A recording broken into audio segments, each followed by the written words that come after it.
Okay, so we're going to start with the Komarna. The Komarna in Sibit Yosefa.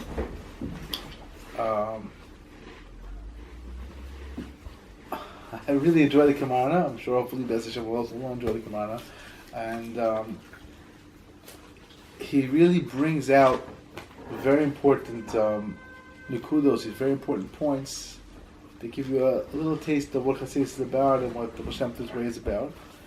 So, in our parasha it says, "Vayiminu b'Hashem and Moshe Abdo," but it says that they believed in Hashem and in Moshe's servant, Az Yoshua. It says in Medrash that if you don't believe in the servants of Hashem, you don't believe in tzaddikim, then your faith in Hashem is also blemished, as the Medrash says. Ramchal explains a little bit of a different context in a different way, but he explains about malachim, like who needs malachim. God could have done it without malachim. He needs to have these angels, angelic figures, and if you learn the Svarim, and the Eitz Chaim, and Mishal and all these different places, they talk about the Seder, how these angels are, and where they are, and they come out of different places and talk about this, right? They're here, and they're there, and these are this name and that name, all different interesting things, which are like really fascinating to read. Like, okay, Manyan, very interesting, I believe that, go on, let's move on. But, who needs all these angels? So the Ramchal says that's because that's what God wanted. And he says you shouldn't ask, it's not from Chachma to ask, it's not from wisdom to say, well, why is it this way, why is it that way? He said there are certain axiomatic things. He said we can explain why. Why does a person have two arms? One on three, one on four, one on eight? He said we can explain why. He said, but it's not from Chachma, because that's what Hashem chose, that's what he wants. Because it could have been any way he wanted it. So that's the way Hashem chose, that's what Hashem wanted, so that's fine. So the same thing with tzaddikim. Hashem wanted that there should be tzaddikim, and he created this potential, this reality that there'll be some people who will be able to reach the highest levels and they'll be tzaddikim. That's what he wants. You have to know that you should never give any independent power to tzaddikim. It's all Hashem. But this is what Hashem wants. Hashem wants there'll be tzaddikim, there'll be the merit of tzaddikim. The Abed says, we mentioned Avram Yitzchak Yaakov and Shmon Esrei because we're trying to arouse the merit of these tzaddikim. We want to bring the merit out. We want to bring it out. The Medrash also says elsewhere. The Medrash says that the Jewish people were like grapevine. The vines, new vines rest on the old. He says the same thing. We're on dead branches. Where they know tzaddikim who are living, so you have the dead. We're on the avos, on the earlier tzaddikim. We rely on them. The Gemara says that tzaddikim are greater after they die than before. There's such a thing that now it's safe, it's done. He made it till the end. So that's one thing to be aware of in this parsha. There's of what Emunah tzaddikim is about. Like just you believe in Moshe Rabbeinu, you believe in what the tzaddikim say, you believe in Hashem. The minute you have a taina on tzaddikim, when you have a problem with tzaddikim, first of all, I believe in God, but I don't believe tzaddikim. These rabbis don't know what they're talking about. So you don't realize it, but really what you're doing is also overturning and also rebelling against Hashem. Overturning the Torah. You really don't understand the Torah. The Chachamim are the ones who explain the Torah. And there's something missing. The Rashba says, this is something I say a lot from a lot of different sources. It's a very, very important thing that when you're learning halacha, he said you need to know that it's not enough. He said it's really, really not enough for the simple reason that we find. Pesach, what? Because they ran out of Egypt and they had the matzah. They didn't have time to make bread. It's not a great reason not to have bread for 8 days the rest of your life. Not to prohibit chametz, but mashu, even a tiny drop of chametz is also what's the big, what? Okay, there was a thing, there was an occurrence, and it wakes up again now. They're like the Chassid of Hashem, and the Ari says in many different places there's an arousal all the time, but you have to stay away. It's so serious. Curries, you cut off from Hashem, you have chametz, do tshuva.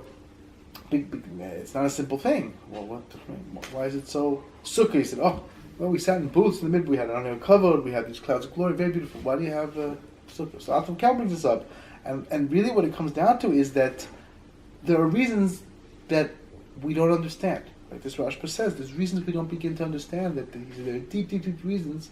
So that's why when you're a person's, the Torah is very, very profound, and there's a lot of depth here that people don't even know. You're trying to.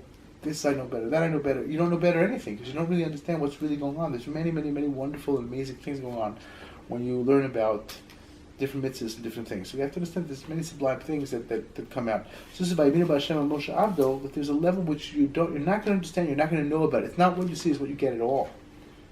You don't see what you see is not what you get. The Torah is an endlessly deep thing.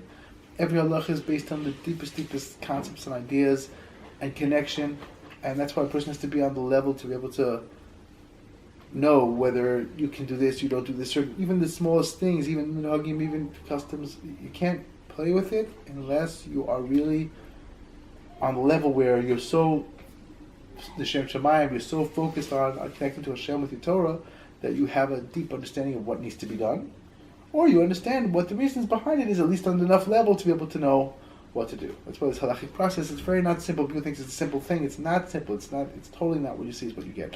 So the Komarna says, "Emunah b'Hashem u'Moshe Avdo." Yeah, it says those who believe in His words will sing His praise, right? Because the Emunah, that a person has Emunah, that there's nothing except Hashem.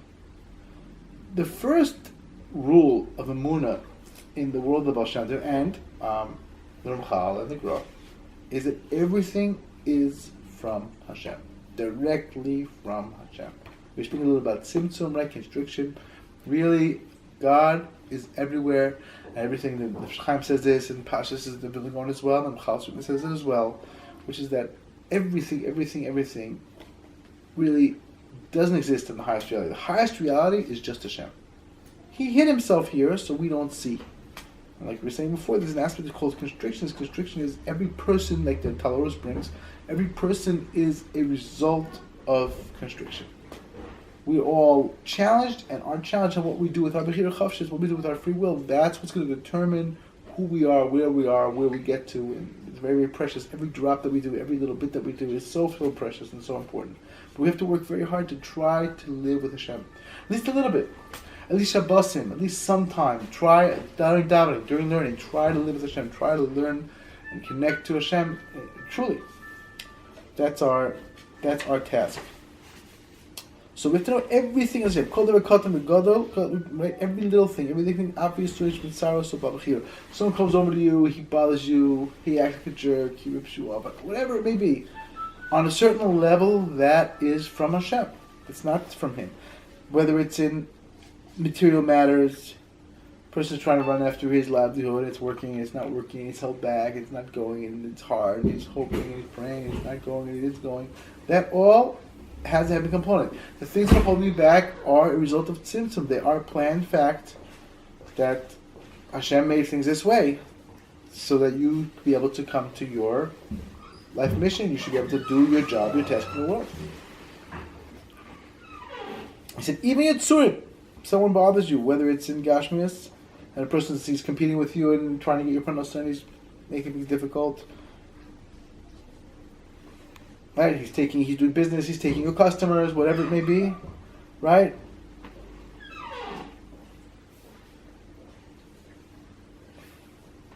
So you have to know that this is from Hashem. He's acting like the Torah, he's not acting like the Torah. The Maisa, what happens, what I'm going through, what I'm feeling, and what's happening with me is from Hashem. It's not by accident. The person thinks it just worked out that way. I'm waiting. Who knows? The person has despondent thoughts, and it's not a simple thing. It's very not simple, because really what you're doing is you're disconnecting from Hashem. You have to do your best to connect to Hashem. That's what we're here for. If Hashem won't allow it, nobody can pain a person. No one can make a person trouble. It's all growing pains. That's really what it is. When you have difficulty, it expands your understanding, your consciousness, and it helps you appreciate other people and makes you more sensitive to other people. You can't be a hava. You have to accept it, be a hava, and you prostrate yourself to Hashem and thank Him for everything. And that is what creates sweetening of the judgments. Emunah. Emunah sweetens the judgments. When you turn, you realize it's from Hashem, sweetens the judgments. And really, many tzaddikim, we find many, I think the Chernobyl and Magid as well, many tzaddikim, they didn't even know what they were saying, talking about a shir, talking here, talking there. They had no idea. There's one tzaddik, Yotam Alexander II, the Tsar, he would say every week in Shal Shiris, he would give his Vertlach and his Gematrias against it, that he has this guy, this Tsar has to die, has to leave the world, and then things will get better. And his kids were like, listen, man, come on, if there's a spy, you're in trouble. There's like a whole, a lot of people here, and somebody has to just tell the government you're in big trouble. You're talking against the leader. Okay, the leader presumably was very cruel and very unfair. Okay, true. But a person go to jail or worse for that. So the Magi looked at him and said, you think I know what I say?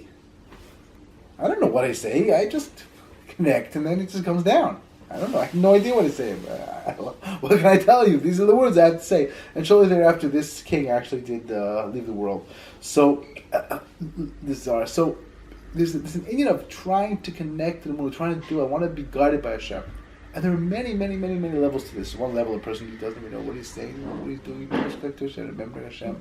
And it brings down an influx, it brings down a spiritual bounty and abundance. It's a big light, big connection. And that's great. But there are many, many other levels of finding Hashem, connecting to Hashem through Torah, through Tefillah. And we have to work on this understanding that everything is about everything has to do with Emunah. And if I'm having a hard time, the best way to deal with that hard time, the way I need to deal with that hard time, sweetening the judgements and making things easier, is very simple. I need to remember Hashem in my situation and thank Hashem. That's what the Komarna says. You thank Hashem, you appreciate your situation, your difficulty, and that sweetens the judgments. He explains that everything in the world has its life force from names of Hashem, divine names, which is its own discussion of what that means. But bottom line is, everything has life force from the letters of alphabets, which make up the divine names. He said, so that's what's giving life also to the thing that's making it hard for a person. Because angels, they have this power, as it were, which Hashem lets, which is for our ultimate benefit, yes. But generally speaking, we have the ability to really sweeten the problem, at least in terms of how we accept it, and usually in terms of changing it. The Zohar says sometimes a prayer, the answer is going to be no. It has to be this particular way, not another way. A person wants to be a prodigy. He's like, I'd like to be a musical prodigy. I'm not a prodigy. I can't sit down for a few hours and learn how to play an instrument. I have to work, sweat at it. Some people, maybe even worse, they can't hold a tune. Music is not their thing at all. It's like, I want it to be. It doesn't help. I'd like to have an 180 IQ. That's nice. It doesn't work that way. You'd like lots of things, but that's something that's always like, no. The answer usually is no. So maybe you can expand your understanding, maybe it's possible. Generally speaking, when you want drastic changes in your nature, the answer is not really going to, you have your nature because that's how you have to serve Hashem. So as a person manages the Beshalach to expand into Shama, he change himself on a very deep level, okay, that's great. But generally speaking, if you want to make it an integral change absolutely in your nature is your nature. Generally speaking, you can't absolutely change who you are. You are who you are. You can work on it. That's the Indian.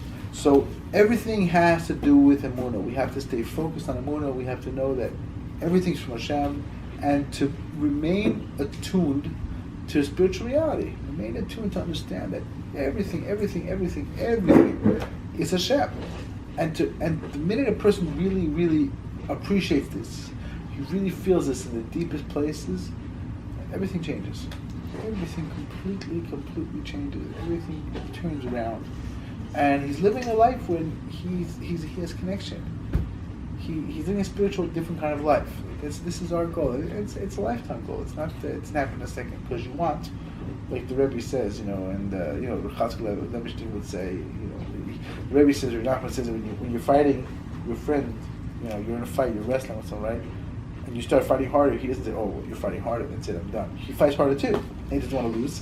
It's the same thing. Yitzhar. You think Yitzhar? What? You're fighting harder, so he fights harder.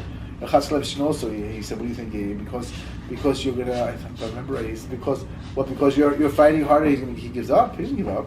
Why should he give up? But this is the inclination, the negative part of a person, and we have to work hard and overcoming it and learning how to have a new way of thinking, a new way of connecting. So Hashem Shabbos Bizoche, this beautiful parsha, one of the big gifts we can get is Emunah. So Hashem Shabbos Bizoche to have a deep, abiding Emunah in this holy parsha.